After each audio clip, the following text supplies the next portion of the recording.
तो हम मेष लगन के विभिन्न भावों में चंद्रमा की महादशा के बारे में बात कर रहे थे। इस वीडियो में देखेंगे अगर आपका चंद्रमा पंचम भाव में सिंह राशि में स्थित हो और ऐसे में अगर आपको चंद्रमा की महादशा आती हो तो चंद्रमा की महादशा में अब आपको किस प्रकार का रिजल्ट मिल सकते हैं। देखिए बेसिकली आपको ऑलरेडी पता है कि जो चंद्रमा हैं वो हमारे मन के कारक हैं, इसलिए ज़्यादातर केस में ये संभावना है कि जो भी आप डिसीजन लेंगे इस दशा में, जो कुछ भी सोचेंगे करेंगे, वो आपके मन के हिसाब से आप चलने वाले हैं। तो आपकी भावनाओं का, आपके मन का बहुत ही ज़्यादा यहाँ पे प्रभाव रहने वाला है आपके निर्णयों पर। पांचवा भाव है वो आपकी क्रिएटिविटी का भी है, इसलिए चंद्रमा अपनी दशा के दौरान आपको कुछ क्रिएटिव कामों में रुचि ज़रूर दे सकते हैं। हालांकि वो ये भी डिपेंड करता है कि फिर आपकी कौन सी एज में ये दशा आपको आ रही है। ये दशा 10 वर्ष की दशा होगी। 10 वर्ष की दशा के दौरान आपका जीवन में काफ़ी कुछ बदलेगा। आपका सोच बदलना, आपका मेंटलिटी, आपका काम करने का तरीका, डिसीजन लेने का तरीका, सोचने का तरीका, ये सब में अचानक से बदलाव आएगा।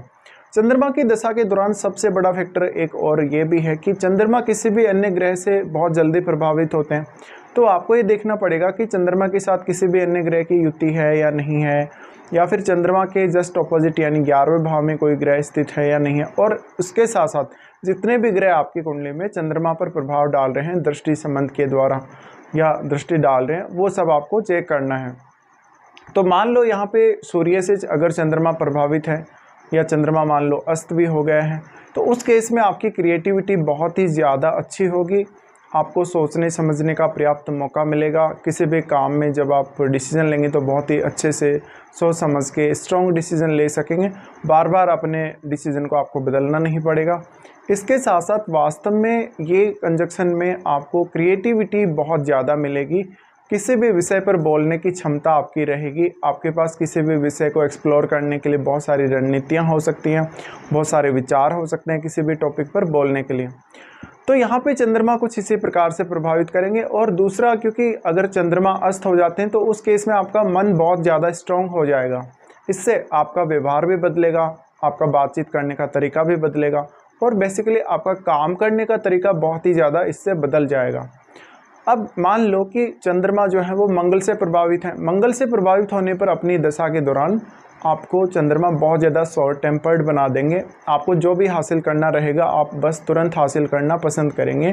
लेकिन ऐसा फिर चंद्रमा है वो कुछ हद तक आपको स्पोर्ट्स या इस तरफ भी लेकर जा सकता है अपनी दशा के दौरान, और आपको बहुत सारे अलग अलग प्रकार के कार्यों में, अलग अलग प्रकार के विषयों में रुचि दे सकता है। चंद्रमा की दशा के दौरान इस बात की बहुत प्रबल संभावना है कि आप अपनी स्टडीज़ के साथ साथ और अन्य कार्यों पर भी पूर्णतया फोकस कर सकेंगे।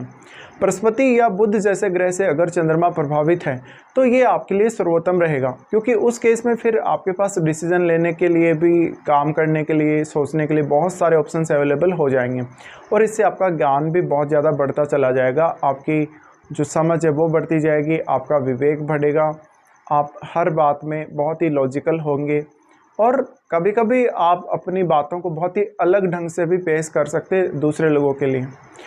अब ये कंजक्शन में, या हम ये माने कि बुध और अगर चंद्रमा को प्रभावित कर रहे हैं बृहस्पति साथ में मिलके, तो निश्चित रूप से ही आपको ज़्यादा से ज़्यादा ज्ञान प्राप्त करने में मदद मिल सकेगी।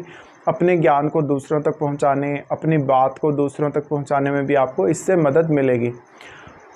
अब मान लो कि राहु या केतु जैसे ग्रह से अगर चंद्रमा प्रभावित हैं पंचम भाव में, तो ये आपके माइंड को बहुत ही ज़्यादा फ्लक्चुएट करेगा। आपको बहुत ऐसे कामों में रुचि देगा जैसे लॉटरी है, सट्टा है या क्रिप्टो वगैरह है। तो चंद्रमा जब भी राहु से प्रभावित है या केतु से प्रभावित है, रिजल्ट बहुत ही ज़्यादा एक्सट्रीम हो सकते हैं, बहुत ही ज़्यादा डिफरेंट भी हो सकते हैं। अब मान लो कि जो चंद्रमा हैं वो अकेले हैं, अगर बहुत ही स्ट्रॉन्ग स्थिति में हैं और किसी भी अन्य ग्रह से अगर प्रभावित नहीं है, तो वहाँ पे ज़्यादातर जो है आपका मन ही काम करेगा। आप किस प्रकार से सोचेंगे, किस प्रकार से डिसीजन लेंगे, ये सब में आपका मन आपके ऊपर बहुत ज़्यादा हावी रहेगा। अब ये अग्नि तत्व राशि है। अग्नि तत्व राशि होने की वजह से आपके विचारों में एक्चुअल में ताकत होगी।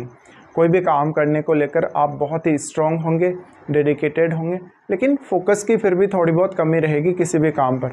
तो यहाँ आपको थोड़ा सा अपने मन को अपने कंट्रोल में करना पड़ेगा। इसके लिए मेडिटेशन वगैरह का भी आप सहारा ले सकते हैं। ऐसा जो चंद्रमा होगा वो वास्तव में आपको आपके घर परिवार की चिंता बहुत ज़्यादा देगा। अपने परिवार को भी आप अच्छे से संभाल सकेंगे और अपने करियर पर भी अच्छे से फोकस कर सकेंगे। इस बात की संभावना बहुत अधिक है कि चंद्रमा की इस दशा के दौरान वास्तव में, क्योंकि चंद्रमा 4th लॉर्ड है, तो आप अपने घर के कार्यों में अपने माता पिता की बहुत ज़्यादा मदद करेंगे और अपना भी फुल योगदान आप उसमें देंगे। तो इस दशा में आपको धन संपत्ति प्राप्त होना, ज़्यादा से ज़्यादा मेंटल पीस प्राप्त करने की चाहत रहना, ये सब देखने को मिल सकता है। अब सबसे बड़ी बात, जो चंद्रमा की महादशा जो आपके लिए फेवरेबल है वो है धन के मामले में, पैसे कमाने के मामले में और पैसे को सही तरीके से मैनेज करने के मामले में। अब मान लो राहु केतु से अगर चंद्रमा प्रभावित है तो ये आपको सही तरीके नहीं देगा अपनी दशा के दौरान धन कमाने के, लालची प्रवृत्ति डेवलप करेगा। ऐसा ही कभी कभी मंगल के साथ भी होगा अगर मंगल का संबंध चंद्रमा से है। लेकिन अगर शुभ ग्रह जैसे कि शुक्र का संबंध भी अगर चंद्रमा से है, बृहस्पति जैसे ग्रह का संबंध अगर चंद्रमा से है, तो आप निश्चित रूप से पैसा कमाएंगे, लेकिन बहुत ही सही तरीके से, ईमानदारी से। तो चंद्रमा यहाँ स्थित होकर आपको बहुत ज़्यादा इमोशनल बनाते हैं, आपको दूसरों के व्यवहार को समझने में हेल्प करते हैं, दूसरों के साथ आपका कोऑर्डिनेशन बहुत बेहतर रहता है। पर अब बेसिकली क्योंकि चंद्रमा 4th लॉर्ड है, 4th लॉर्ड होने के केस में इस बात की बहुत हद तक संभावना है कि आप अपना जो भी रूटीन वर्क है उसको करने के साथ साथ वास्तव में अपने डिसीज़न को लेकर बहुत ज़्यादा सीरियस होंगे और बहुत लोगों को आप मदद भी करेंगे अपने ज्ञान के माध्यम से, या अपना कोई भी एफर्ट आप किसी भी काम में लगा सकते हैं। तो चंद्रमा की जो दशा है वो आपको बहुत ही अलग तरीके से संचालित करेगी, वो सीधा सीधा आपके मन को इफेक्ट करेगी और आपका मन जो कि अंदर से आपको गाइड करेगा और उस हिसाब से आप चलेंगे। अब यहाँ चंद्रमा की दृष्टि जो कि 11वें भाव पे पड़ रही है, 11वें भाव पे दृष्टि है तो ज़्यादा से ज़्यादा मल्टीपल इनकम सोर्सेज ऐसा चंद्रमा आपको दे सकता है, या धन कमाने को लेकर या किसी भी अन्य ऐसे मामले में आपके पास बहुत सारे विचार हो सकते हैं, आप में बहुत ज़्यादा आर्टिस्टिक टैलेंट भी हो सकता है। अब हम इनके यहाँ पे बात करते हैं एज के हिसाब से क्या क्या रिजल्ट आपको देखने को मिल सकते हैं। मान लो कोई जातक है जिसको बहुत ही अर्ली एज में ऐसी दशा आ जाती है, बहुत छोटी आयु में, या मान लो 15 साल तक, 10 से 15 साल तक की एज में अगर ऐसी दशा रहती है, तो ऐसा जो संतान होगा या जो बच्चा होगा वो बहुत ज़्यादा क्रिएटिव होगा, बहुत ही ज़्यादा इमोशनल होगा, लेकिन उसके पास अपने स्टडी वगैरह को करने के लिए या पर्टिकुलर कोई भी काम करने के लिए बहुत सारे ऑप्शंस भी अवेलेबल होंगे। वो किसी विषय पर बहुत ही अच्छे से एक्सप्लेनेशन भी दे सकता है। अब मान लो किसी जातक को ये दशा लगभग 25 की एज के बाद लगभग 35 की एज तक अगर आती है, तो ये समय आपके कार्य क्षेत्र में आपके रोल का रहेगा। ऐसे में आप अपने काम को लेकर बेहतर से बेहतर प्लानिंग कर सकेंगे, लेकिन कंसंट्रेशन की कमी की वजह से आपको थोड़ी दिक्कतें भी यहाँ आएंगी। तो ये वो समय है जब आप चंद्रमा का फ़ायदा उठा सकते हैं ज़्यादा से ज़्यादा, लेकिन आपको क्योंकि अग्नि तत्व राशि है और इस वजह से आपको खुद पर कंट्रोल ज़्यादा से ज़्यादा रखना पड़ेगा, अपने व्यवहार को बहुत अच्छा रखना पड़ेगा आपको। उसके बाद मान लीजिए किसी भी जातक को ये दशा लगभग 50 की एज के आसपास अगर स्टार्ट होती है, तो ये जो चंद्रमा है आपको धन के मामलों में बहुत ज़्यादा अच्छी स्थिति देगा।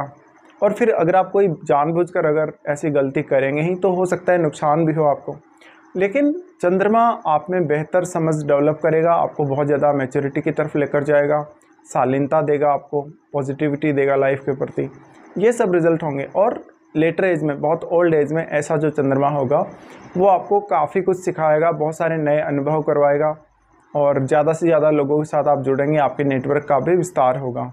ये कुछ रिजल्ट हैं जो आपको देखने को मिल सकते हैं इस महादशा के दौरान।